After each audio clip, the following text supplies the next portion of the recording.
Okay, I'm back. And so I met this gentleman, Philippe, you can call him Phil, Vella, and he is the co-founder of Start Midwest. And we were just talking about all Midwest things. And I wanted to have him on and just chat through what he started and why he's doing it. Hey, Phil. Hi, nice to see you again. And nice to see you too. And you're here in the Midwest. So what state do you live in right now? I live in Michigan. You're Michigan and you have a pretty wicked accent. Where are you from originally? Is it a wicked accent? I'll take that.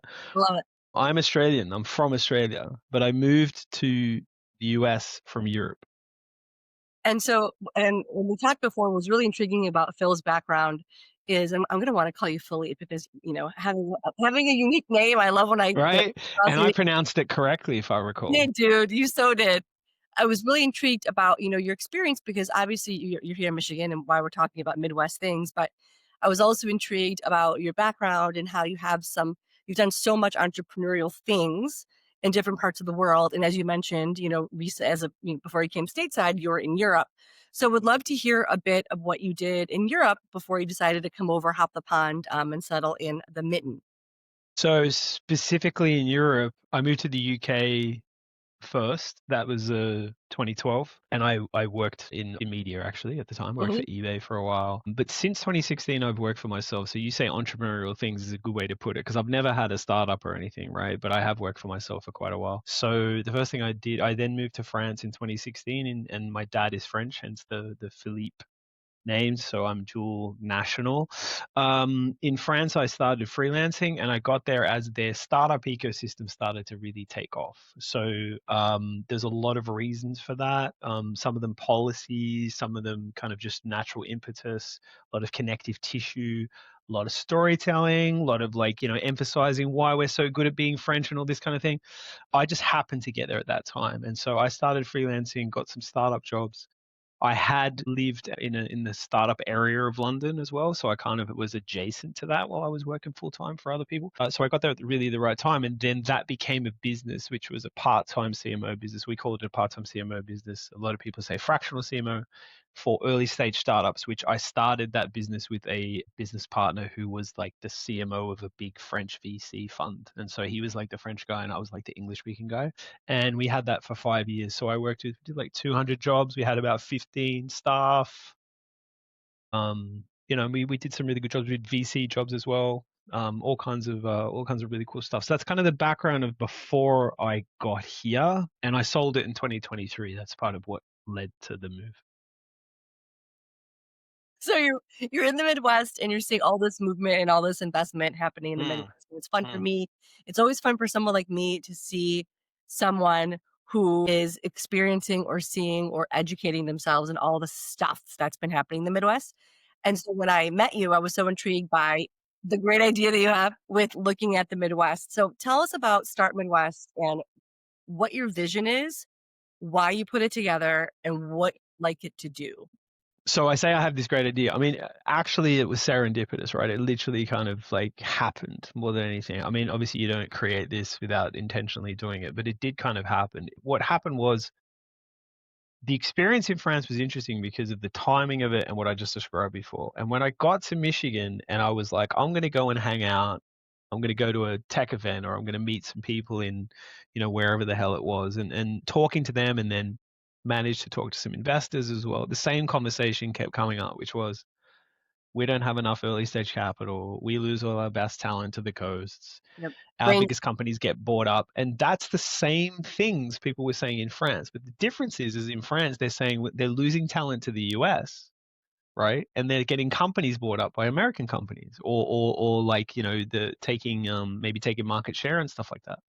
You don't have that problem here. You're in the market, right? So I was like, why is the same thing that was being talked about in France the case in Michigan? And I think a lot of people, from the outside, we have a perception of the US as this monolith. I kind of knew it wasn't, but at the same time, I didn't know enough about the middle of the country. So I think I kind of started looking at that, right? And I looked at the history of the place too. I was like, what's been made here? What's been built here? Who's from here? And you've heard, I know you had Pete on before, and I kind of uh, talked ill of him, banter basically, just some banter with Pete Martin. But he does It's this. long. We all get along. He does this. He talks a lot about this, right?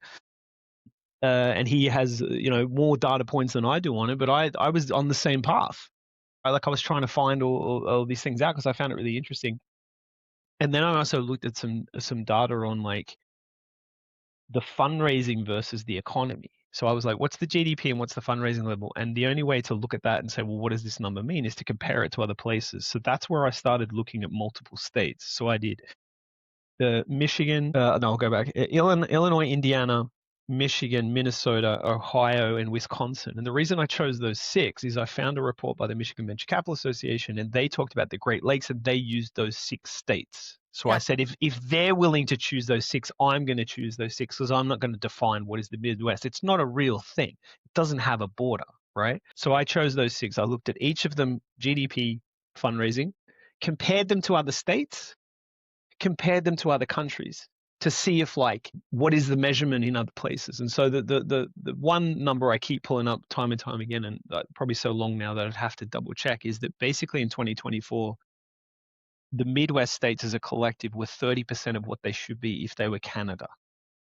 So Canada raises 3 times more money relative to its GDP than the Midwest states do. Now, again, I have to go back and check that, but that's the rough kind of idea, which is like, doesn't make sense, especially in Michigan when you can drive to Toronto in 3 hours, right? It really doesn't make any sense. So I wrote something about that. A few people kind of talked to me about it, got a little bit of, I don't want to say attention, but like people were interested in it. And at some stage, I thought maybe I'll just write a blog about this kind of stuff because people cared. And they primarily cared because they felt like, they felt like it was pointing things out that they felt needed to be pointed out, right? Or good and bad. Yeah. But in the end, we decided to turn it into a website, essentially because, I spoke to Pete and he was doing his Flannel Rocket podcast. And then he said to me, you should talk to Ted Vella, who runs Midwest House. I don't know if you know Midwest House. Hmm.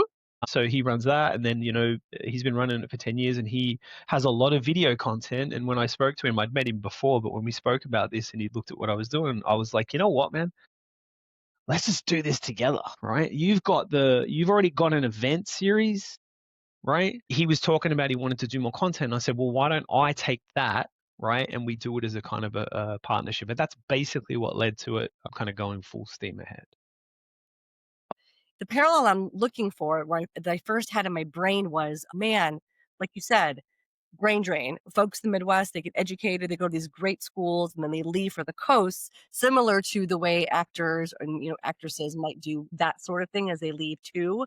However, I'm wondering, given all the funding and the fundraising and whatnot that's happening in the Midwest, and people might be inclined to stay after college, Mm-hmm. I also wonder if it'd be cool one day if we could ever draw a parallel with, could we ever mimic, they talk about like Atlanta is the second Hollywood, for example. People Okay. film Atlanta a lot, they film in Yep. Vancouver a lot. How amazing would it be if that same idea of technologists and entrepreneurs staying in the Midwest, could we ever mirror that with arts and entertainment? I don't know. I don't think it's possible right now, but I always looked at the two of them and wondered how amazing it could be if both tech and entrepreneurship and the funding that you're discovering as a new person in the Midwest, can we somehow have that, filter into arts and entertainment? And whether it's more theater or more things being filmed here. I'm just curious on your thoughts, given how often you've traveled Mm. and what you've seen from Midwest people, knowing how much comedy and arts has come from the Midwest. Do you think there'd ever be that resurgence as well?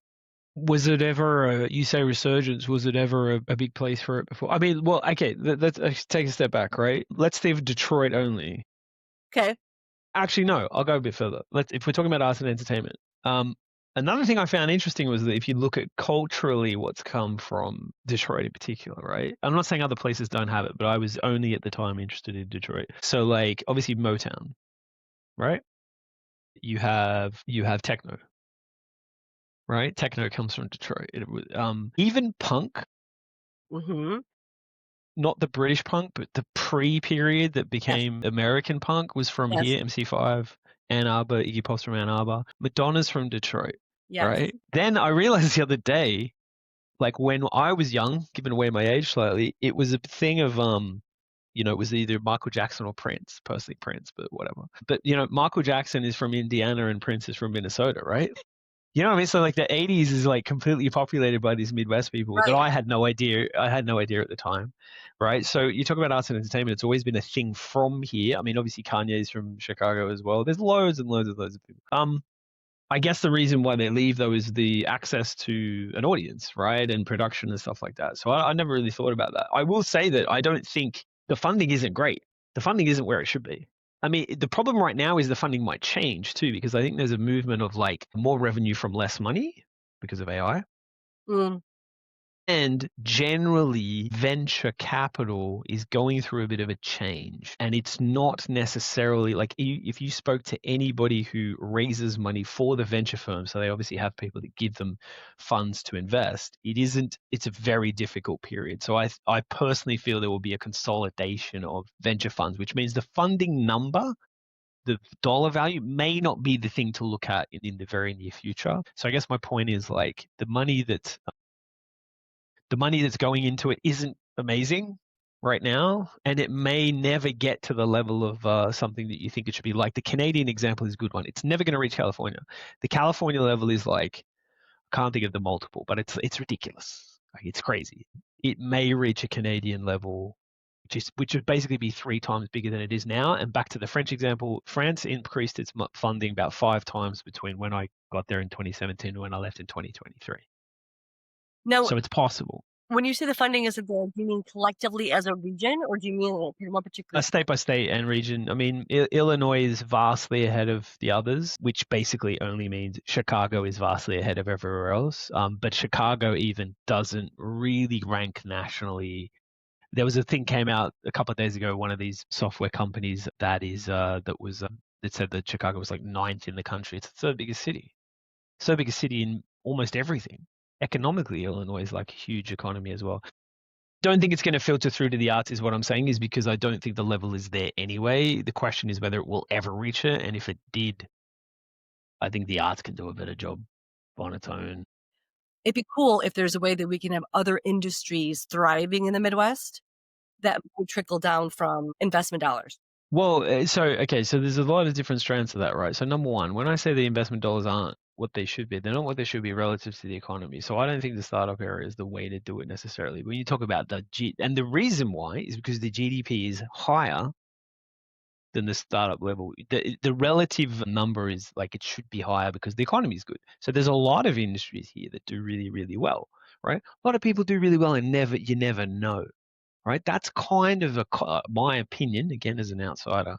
It's a cultural thing. I've talked to people about it. I've met people who are in that boat, and I say to them, "Hey, I want to tell you a story." And like, yeah, no, not interested, right? They just like to do what they do to I guess thrive, survive, whatever it is, and not tell anyone, right? So that's the first thing. I think the money is here to filter into anything, right? It just doesn't necessarily in the startup world.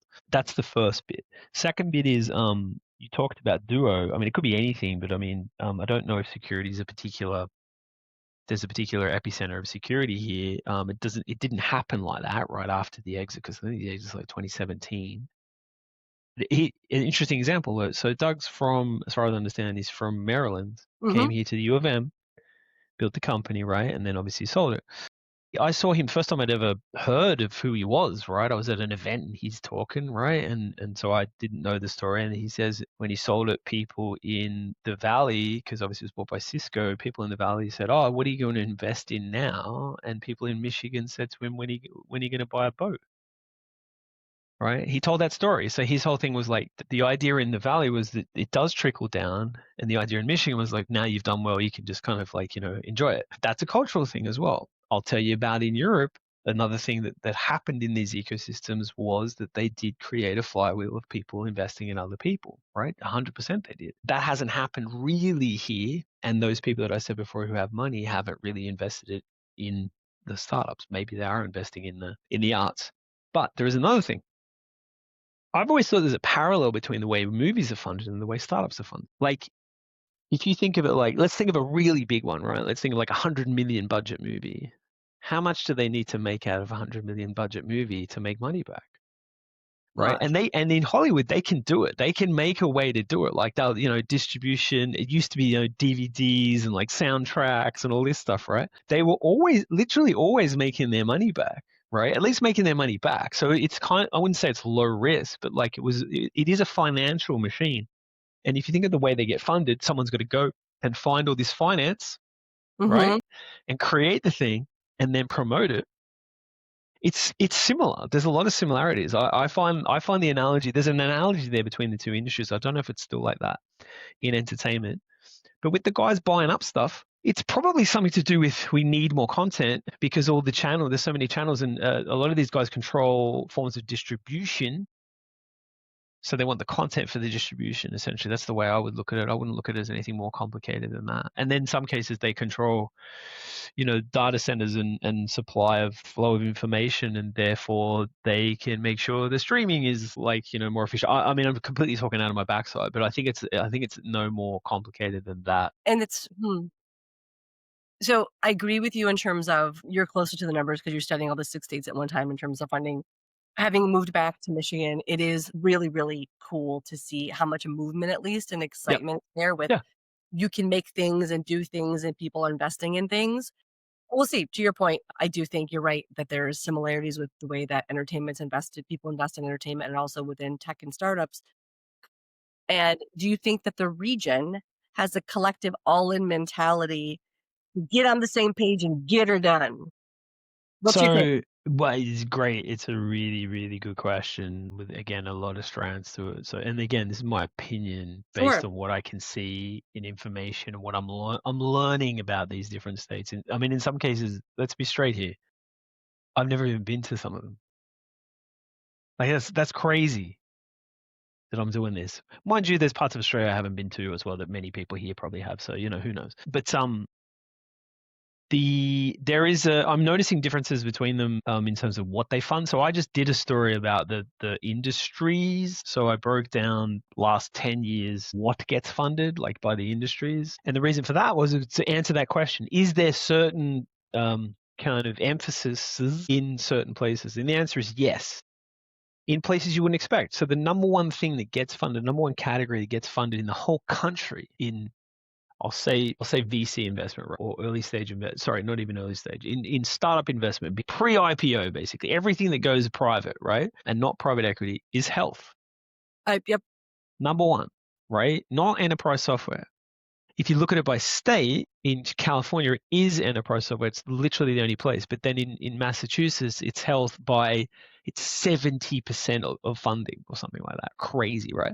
But in the Midwest, Minnesota is 42% or something like that, right? Enormous amount. And Minnesota's total number is quite good. It's quite healthy. So Minnesota is this outlier of health innovation, and it kind of makes sense when you look at what they have there. Illinois is a bit more mixed, but Illinois is also a much bigger number. But that's because Chicago's so big. I mean, Chicago's like, it's an enormous Mhm. city, right? So it sucks a lot of that in. So there are differences between states of what gets funded.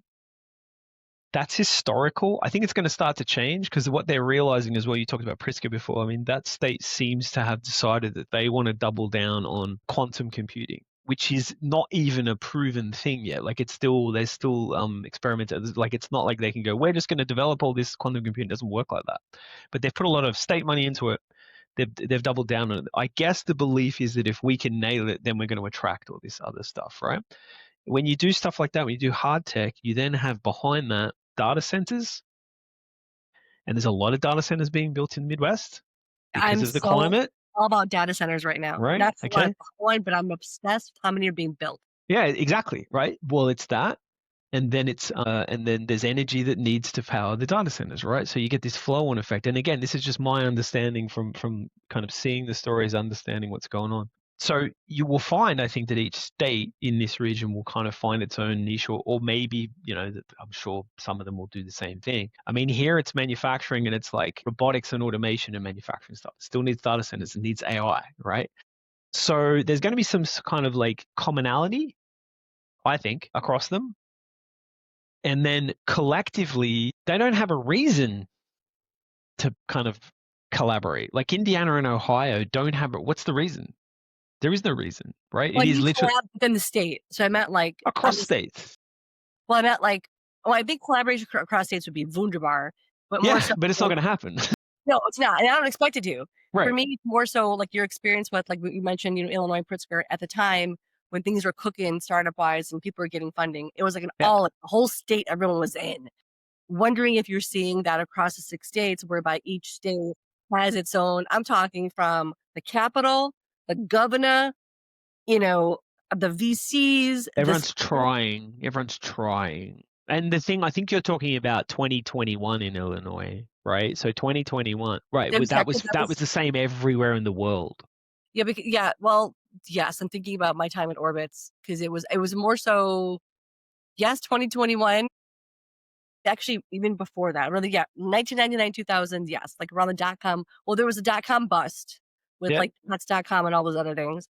Yep. But, yes, shortly thereafter, but it seemed like it, but that's a good point, though, with the world, but I think, though, at the time, because I was going back and forth between Chicago and Detroit, that vibe, I don't think that vibe was happening in Michigan at all.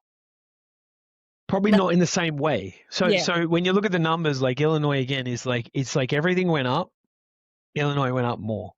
So for example, if I can remember this correctly, there's 1 year in Illinois where the fundraising was more than Wisconsin has raised in 10 years. I believe it. I don't Right. know the year, but I believe it. Right? To 1 year, right? There are categories of 1 year that are more in Illinois, that are more than Wisconsin has raised in any year on its own. Right? So Illinois is a bit of an outlier, but it's nowhere near the size of. It's not. I mean, probably the third in the country is Massachusetts. It's not as big as Massachusetts, even, right? So I think what I find is a lot of positive conversation. That there is a realization that effort needs to be made to build new businesses and new aspects to the economy. That's the way I would kind of describe it. I think it's like, That's and I so think there is fair. also a moment of reshoring, automation, manufacturing, robotics, that this region can be in a position to take advantage of in the next few years. And I think everyone realizes that from a policy point of view. And I think that's what's going on. But it's not yet in the numbers where you see this explosion and everything's coming to here. Because, so for example, back to the numbers, robotics as a category, I think California takes 70% of the country still, right? And yet, if you combine the manufacturing of the 6 states that we were talking about before, in manufacturing only in these 6 states, it is 5 times the value of the California manufacturing. So why, So it's the conversation going on that should hopefully help shift that. I personally think it's an opportunity. When you look at those numbers, I look at it and think, well, if you can take 10% from California, you're literally doubling Wisconsin. Yeah. Do you know what I mean? Like, I don't know how to do it. I'm just saying that's the way I look at it and I think of it. And I'm just a observer. I can't do anything about this. I hope that by sharing the information, somebody important sees it more important than me. And the one last thing I'll mention that I do more research on, and maybe you do some research, or we can get a sociologist or anthropologist from U of M to do the research. But being a Midwesterner and being in the Midwest all my life, I am curious if there is a disconnect. I'm going to say this as carefully as possible. So I am all in with these amazing startup ideas, Yeah, technology when it comes yeah. to software, and you need trades to build the warehouses, the data warehouses, but we about defense and talk about all these innovative things. Great, great, great, great. And most of these people who create them might be computer scientists or they have some type of technology background. Great, great, great. I'm so curious as to the opportunity where the common Midwesterner, and this is I'm not it's not a hill I'm gonna die on, but it's something that is really important to me, is the collective startup VC technology industry potentially missing the boat with how can we involve or excite the regular Midwesterner Mhm. to create stuff that may not fall into the sexy technology categories. When I talk to a Midwesterner whose parents maybe worked for the big three, or they worked on the line, or somebody who's in the trades, and I talk about, like, gosh, there's so much stuff happening in the Midwest, especially Mm, all this funding. They're like, mm, okay, mm, but I can't. I just got demoted. Like right now, mhm, I'm mm, telling you mm, for real. I just had mm. a conversation with people locally in the Detroit area who are getting demoted or they're getting the option to take severance. And Yep. everyone's freaking out about what do I do next? But they may not have to understand, or they're not on the blockchain, Mm, or mm. they're not a crypto person, or they don't give two fig newtons about prompt Yeah, engineering. this is a great thing to go into. So first of all, before that, I'll kind of like take a slight step back and share something I want to make sure I get across, which is the intention of this website, the intention of Start Midwest, the reason to do it with Midwest House, the reason to have events with Midwest House, and then have stories on the website, and the reason to have contributors from every state. We have contributors that are like people who are investors or ecosystem players in every state that we cover, right? So I'm just this afternoon, I'm like, hey, make sure your article comes in on Monday from the guy in Wisconsin, right? And the guy in Illinois, hey, make sure you're next Wednesday, right? I do that every Friday, make sure they get them in, and they have today's someone from Chicago. The intention of this and getting all those people together is to make sure that we have a place to collectively tell the stories of innovation, entrepreneurship, and technology in the Midwest states, and make sure people understand that there are amazing stories of people that are doing stuff here right now and stuff that has happened before as well. I think it's important to cover Yeah. what the 70s was like, right? That's the intention of the website. And I mentioned that in response to your question because we had a conversation once, the people that I'm working with, and they said, what do we cover? And I said, here's the way that I define it. It is innovation for the purpose of the economy so that people get jobs. That's what we cover. I don't care if someone creates a cookie dough that's innovative and manages to sell it, There right? you yeah. I don't care, right? Because that to me, it's not about technology only. Technology is a facilitator for the purpose of efficiency and, so we can do things better. And that's the way I view it, right? So I want to cover all of it. Right now, I've got a story about there's a dairy accelerator, an I believe innovation dairy. Right. Okay. I'm trying to think of, there's is a that in fact that Wisconsin? Is that Wisconsin? I don't want to say yes because I have a feeling it wasn't, but like I'll check it while I'm talking. There's another one I found recently is a innovation hub for fashion entrepreneurship in Columbus, in Ohio. Right now, Columbus is a place where this is another thing about the Midwest. That Victoria's Secret. town, well, not just that. There's multiple bonobos and like there's multiple. I put it in the story again. Go read it. So those things are That's what I want to cover, and I don't care about breaking news, and stuff like that. That's not really my intention. The intention is the stories of these things, so that people understand there are things like that that do happen here. Because I think generally people don't realize it or don't think of it. I want to basically emphasize it all the time. So when you talk about people, I don't know how you framed it. But you said like the average man in this man or woman in the street or whatever, like and we are average men and women in the street, you and I, right? I like to think of that.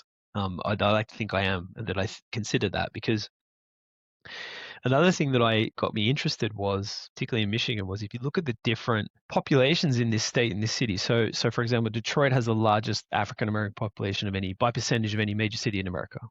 Correct. Yeah. Correct. You talked about before, there's a large Macedonian population here as well, right? There is the largest Arab American population of any state, right? I want to tell those stories as well, of course, right? Naturally. But my point is, I want to make sure they are part of this mix, because what I'm kind of afraid of is the chatter will turn into something real, and there will be these new industries, and we will see a kind of new boom of manufacturing and jobs, that middle class jobs. This state invented the middle class. That will happen, and it will not kind of impact everybody. And my question is, generally, what's the point? What's the point if it doesn't? If you're not looking at innovative economies that can replace old ones, and to make sure that everyone has an opportunity to get those jobs, what's the point? Yeah. Right? That's my general thinking about it. It's not to say you should have this and you should have that. It is generally, that is what I want to cover. Innovation for the purpose of the economy so that people get jobs. And that's a great summation and a great place to leave it as well, with why you watching this should go to the site and read what Philippe and his team are doing. W On that note, tell us the best ways for people to not just read the content, but, from an Instagram standpoint, all the places to follow. Love I folks to get a hold of you, or if they wanna be featured. I don't know if you're taking any submissions across. Anyone we have on the website. So the website is startmidwest.com. It is start-midwest.com. Just to be clear, but I think if you Google it, you should find it. If not, tell me. Contact both of us. Tell us there's a problem. You can find me on LinkedIn. If you search my name, there's only one of me, I'm pretty sure. And obviously my location is in Michigan. I have a yellow, it's not my face, it's a yellow image. That's the other way. In terms of the socials, if you search Start Midwest on LinkedIn, you'll find it. There's Start Midwest on Instagram, Start Midwest on Twitter. We do have all of them set up. I don't want to have to do all of them, but it's kind of unavoidable these days. Right, I know. Philippe, thank you so much for all the different, locations and where to find you and how to get a hold of what you're doing. I think it's great. The more stories and content that we have about things happening in the Midwest, the better. Because, personally, it was always annoying when I was in Chicago and I'd see different partners or vendors, and it was always, oh, yeah, the Midwest is kind of the place we'd fly over to get to one of the Hmm. coasts. And I Yeah, think it still is that to a degree, but it's nice that other things are happening. So thank you for helping tell those stories. no worries. I hope that it inspires more people to come and build here. Thank you. See you Cheers. later.